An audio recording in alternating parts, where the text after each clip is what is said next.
कर्णकटिका सोटी घंटा किंकिणी नागरा ठकारे पर्वतायसा नेटका सडपातळू चपळांग पाहता मोठे महाविद्युल ते परी कोटीच्या कोटी उड्डाणे झेपावे उत्तरेकडे मंद्रादी सारिका द्रोणो क्रोधे उत्पाटीला बळे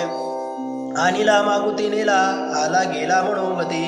मनासी टाकिले मागे गतीसी तुलना नसे अणोपासून ब्रह्मांड एवढा होत जात असे तयासी तुलना कोठे मेरू मांदार धाकुडे ब्रह्मांड बोते वेडे वज्रपुच्छे करू शके तयासी तुलना कैसी ब्रह्मांडी पाहता नसे आरक्त देखिले डोळा ग्रासिले सूर्यमंडळा वाढता वाढता वाढे भेदिले शुडमंडळा धनधान्य पशुवृद्धी पुत्र पौत्र समग्रही पावती रूप विद्यादी स्तोत्र पाठे करोणिया भूतप्रेत संबंधादी रोगव्याधी समस्तही नासती तुटती चिंता आनंदे भीमदर्शने हे धरा